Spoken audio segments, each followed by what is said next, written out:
കഴിഞ്ഞ 2024 തെരഞ്ഞെടുപ്പില് BJP പറഞ്ഞത് അബ് കി ബാർ 400 പാർ എന്നാണ്. അതായത് 400+ സീറ്റുകൾ എന്നൊരു മുദ്രാവാക്യം പറഞ്ഞുകൊണ്ടാണ് 2024 മോദി ഗവൺമെന്റ് തെരഞ്ഞെടുപ്പിനെ നേരിട്ടത്. പക്ഷേ BJPക്ക് കിട്ടിയത് 240 സീറ്റുകൾ. NDA സഖ്യം മൊത്തത്തിൽ ഇപ്പോൾ 292 സീറ്റുകളുണ്ട്. അതിനകത്ത് നമ്മുടെ TDP ഉണ്ട്, JDU ഉണ്ട്, അങ്ങനെ പല പാർട്ടികളും ചേർന്നിട്ടാണ് ഈ 292. എന്നാൽ അത് 400 ആയിട്ട് മാറിയാലോ, അല്ലെങ്കിൽ 350 മുകളിലേക്ക് എത്തിയാലോ? ഒന്ന് ആലോചിച്ച് നോക്കിയേ. അമിത്ഷായുടെയും നരേന്ദ്രമോദിയുടെയും ചാണക്യ തന്ത്രങ്ങൾ ഒരുപക്ഷെ നമ്മളൊക്കെ ചിന്തിക്കുന്നതിനും അപ്പുറമാണ് എന്ന് തോന്നിപ്പോവാണ്. എന്താണ് ഇപ്പോൾ നടന്നുകൊണ്ടിരിക്കുന്നത്? അതെ, വളരെ പ്രധാനപ്പെട്ട ഒരു സംഭവം നടക്കുന്നുണ്ട്. പശ്ചിമ ബംഗാളിലാണ് അതിന്റെ തുടക്കം. പശ്ചിമ ബംഗാളിൽ നമ്മുടെ മമതാ ബാനർജിയുടെ പരാജയം, അതായത് തൃണമൂൽ കോൺഗ്രസിന്റെ പരാജയം, ആ പാർട്ടിയെ തന്നെ പിളർത്തിയിരിക്കുകയാണ്. നിരവധി MLA മാർ അഥവാ മെജോറിറ്റി MLA മാർ മമതയുടെ എതിർ ചേരിയിലേക്ക് ഇപ്പോൾ പോയിരിക്കുകയാണ്. അതോടൊപ്പം തന്നെ 20ലധികം MP മാർ ഇപ്പോൾ വിമത പക്ഷത്താണ്. ലോകസഭയിൽ 28 തൃണമൂൽ MP മാരാണ് ഉള്ളത്. അതിൽ 20 പേർ മമതാ ബാനർജിയോടും അഭിഷേക് ബാനർജിയോടും എതിർപ്പ് പ്രകടിപ്പിച്ച് രംഗത്തെത്തിയിരിക്കുകയാണ്. ഇതിന്റെ തെളിവെന്ന് പറയുന്നത് മുതിർന്ന നേതാവായിട്ടുള്ള കാക്കോലി ഘോഷ്, അദ്ദേഹത്തിന്റെ നേതൃത്വത്തില് 20 MP മാര് തങ്ങളെ ലോകസഭയിൽ പ്രത്യേക ബ്ലോക്കായി അംഗീകരിക്കണമെന്നാവശ്യപ്പെട്ട് സ്പീക്കർ ഓം ബിർളയ്ക്ക് കത്ത് നൽകിയിരിക്കുകയാണ്. BJP കേന്ദ്ര നിരീക്ഷകൻ ഭൂപേന്ദ്ര യാദവിന്റെ ഡൽഹിയിലെ വസതിയിൽ വച്ചാണ് ഇവർ യോഗം ചേർന്നത്. ഞെട്ടിക്കുന്ന രാഷ്ട്രീയ നീക്കമാണ് അവിടെ നടന്നിരിക്കുന്നത്. ഇതിലെ പ്രധാനപ്പെട്ട കാര്യമെന്ന് പറയുന്നത് BJPയുടെ നേതൃത്വത്തിൽ, സുവേന്ദു അധികാരിയുടെ നേതൃത്വത്തിലാണ് ബംഗാളിൽ അവർ തിരഞ്ഞെടുപ്പിനെ നേരിടുന്നത്. അവർ അധികാരത്തിലെത്തി. സുവേന്ദു അധികാരി അവിടുത്തെ മുഖ്യമന്ത്രിയായി. ഈ സുവേന്ദു അധികാരി എന്ന് പറയുന്നത് തൃണമൂൽ കോൺഗ്രസിൽ വളരെ വർഷക്കാലം പ്രവർത്തിച്ച ആളാണ്. അദ്ദേഹം അവിടെ മുഖ്യമന്ത്രി ആയതോടെ തൃണമൂൽ കോൺഗ്രസിൽ ഉണ്ടായിരുന്ന അദ്ദേഹത്തിന് സ്വാധീനമുള്ള MP മാരെയും MLA മാരെയും അവിടെ നിന്ന് അടർത്തി മാറ്റാനുള്ള ഒരു രാഷ്ട്രീയ നീക്കം കളിക്കുന്നുണ്ടോ എന്ന് നമുക്ക് ന്യായമായി സംശയിക്കാം. ഈ രാജ്യസഭയിൽ പോലും ഇത് കാണാൻ കഴിയുന്നുണ്ട്. മുതിർന്ന രാജ്യസഭാ MP സുഖേന്ദു ശേഖർ റോയി പാർട്ടി അംഗത്വവും രാജ്യസഭാ സ്ഥാനവും രാജിവെച്ചിരിക്കുകയാണ്. നിയമപ്രകാരം പാർട്ടി പുലർത്താൻ ആകെ MP മാരുടെ 2/3 ഭൂരിപക്ഷമാണ് വേണ്ടത്. അതായത് 28 MP മാരുണ്ടെങ്കിൽ 19 പേര് വേണം. ഇവിടെ 20 MP മാര് ഒപ്പമുള്ളത് കൊണ്ട് ഇവർക്ക് കൂറുമാറ്റ നിരോധന നിയമത്തിൽ നിന്ന് രക്ഷപ്പെടാൻ കഴിയും. ഈ 20 MP മാര് ചേർന്നിട്ട് ഒരു പ്രത്യേക ബ്ലോക്കായിട്ട് മാറുകയാണെങ്കിൽ തൃണമൂൽ കോൺഗ്രസ് ഏറെക്കുറെ അവസാനിച്ചു എന്ന് പറയേണ്ടി വരും. അതല്ലെങ്കിൽ ഇവരായിരിക്കും തൃണമൂൽ കോൺഗ്രസിനെ ഇനി അങ്ങോട്ട് നയിക്കാൻ പോകുന്നത്. മമതാ ബാനർജിയുടെയും മരുമകന്റെയും യുഗം ഇല്ലാതാകുന്നു എന്ന് കരുതാം.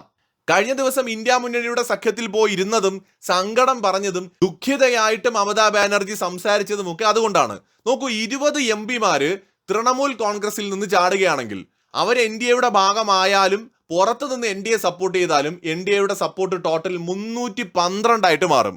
ഇവിടം കൊണ്ട് ഇത് നിൽക്കുമോ?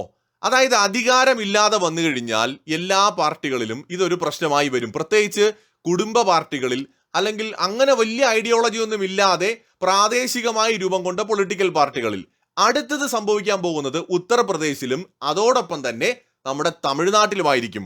നിലവിൽ രാജ്യത്തെ ഏറ്റവും വലിയ പാർട്ടി എന്ന് പറയുന്നത് കോൺഗ്രസ് ആണ്. 98 MP മാരാണ് അവർക്കുള്ളത്. ഈ 98 MP മാരിൽ 5-10 പേര് മാറാൻ തീരുമാനിച്ചാൽ കൂറുമാറ്റ നിയമം അവിടെ ബാധകമായിട്ട് വരും. അപ്പൊ അതുകൊണ്ട് അത് എളുപ്പത്തിൽ കഴിയില്ല. പക്ഷെ 37 സീറ്റുകളുള്ള സമാജ്വാദി പാർട്ടിയിൽ നിന്ന് MP മാരെ അടർത്തിയെടുക്കാൻ ചിലപ്പോൾ BJPക്ക് കഴിഞ്ഞേക്കും.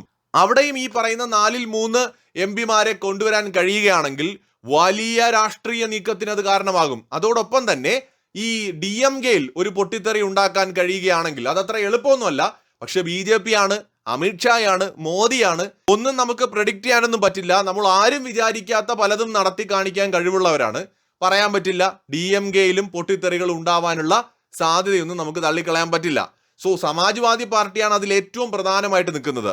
ഇങ്ങനെ ചെറുതും വലുതുമായിട്ടുള്ള പല പാർട്ടികളും ഇന്ത്യയിലുണ്ട്. ആ പാർട്ടികളിൽ നിന്നെല്ലാം MP മാരെ അടർത്തിയെടുത്ത് 292 എന്നത് 350ലേക്കോ ഒരുപക്ഷെ അത്ഭുതമെന്ന് പറയാവുന്ന 400-നടുത്തേക്കോ എത്തിച്ചാൽ പോലും ഞെട്ടേണ്ടതില്ല. കാരണം അമ്മാതിരി രാഷ്ട്രീയ നീക്കം നടത്താൻ കഴിയുന്നവരാണ് ഇപ്പോൾ ഇന്ത്യ ഭരിച്ചുകൊണ്ടിരിക്കുന്നത്.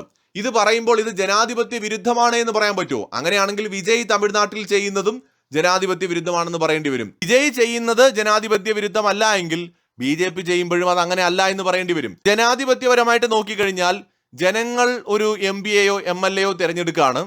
ആ MLA-യോ MP-യോ തിരഞ്ഞെടുത്ത് കഴിഞ്ഞാൽ പിന്നീട് ആ ജനങ്ങൾക്ക് എന്താണോ നല്ലത് അതനുസരിച്ച് പ്രവർത്തിക്കേണ്ടത് ആ MP-യും MLA-യുമാണ്. സോ ഒരു പൊളിറ്റിക്കൽ പാർട്ടിയിൽ നിന്ന് 4/3 MP-മാർ അല്ലെങ്കിൽ 4/3 MLA-മാർ അതിൽ നിന്ന് പിരിയുകയാണെങ്കിൽ, അല്ലെങ്കിൽ അവരതിൽ നിന്ന് പിളർന്നു മാറുകയാണെങ്കിൽ, അതിൻ്റെ അർത്ഥമെന്ന് പറയുന്നത് ആ പാർട്ടിക്കകത്ത് ജനങ്ങൾക്ക് വേണ്ടി പ്രവർത്തിക്കാൻ കഴിയില്ല എന്ന് ബോധ്യപ്പെട്ടത് കൊണ്ടാണ് അവരങ്ങനെ ചെയ്യുന്നത് എന്നാണ്. ഒരാൾ മാറിപ്പോകുന്ന പോലെ അല്ല ഒരു വലിയ മെജോറിറ്റി മാറുന്നത്.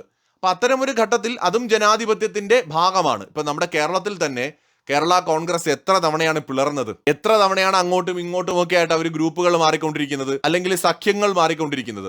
ഇതൊക്കെ ലോകത്ത് നടക്കുന്ന കാര്യമാണ്. ഇന്ത്യയിൽ ഇത് ഒരുപാട് നടന്നിട്ടുണ്ട്. അപ്പൊ അതിന്റെ ഏറ്റവും അഡ്വാൻസ്ഡ് വെർഷനാണ് BJP ഇവിടെ ഉപയോഗിച്ചുകൊണ്ടിരിക്കുന്നത്. സോ അമിത്ഷായുടെയും നരേന്ദ്രമോദിയുടെയും ചാണക്യ തന്ത്രങ്ങളുടെ ഭാഗമായിരിക്കാം ഇത്. കാരണം നമ്മുടെ രാജ്യത്തിനകത്ത് മണ്ഡലങ്ങളുടെ പുനർനിർണയം, വിഭജനം, പുതിയ മണ്ഡലങ്ങൾ ഉണ്ടാക്കൽ പോലുള്ള വലിയ പ്രഖ്യാപനങ്ങൾ നടക്കുന്നുണ്ട്. അതിനുവേണ്ടിയുള്ള പദ്ധതികൾ ഉണ്ടാക്കുന്നുണ്ട്. സോ അതിന് MP-മാരുടെ, അത് രാജ്യസഭയിലും ആവശ്യമാണ്, ലോകസഭയിലും ആവശ്യമാണ്. MP-മാരുടെ പിന്തുണ വളരെ പ്രധാനമാണ്. സോ അതുകൊണ്ട് തന്നെ വലിയ രാഷ്ട്രീയ നീക്കങ്ങൾക്ക് ഡൽഹി മിക്കവാറും സാക്ഷിയാകാനുള്ള സാധ്യതയാണ് കാണുന്നത്. മറ്റൊരു വീഡിയോയുമായി വീണ്ടും കാണാം.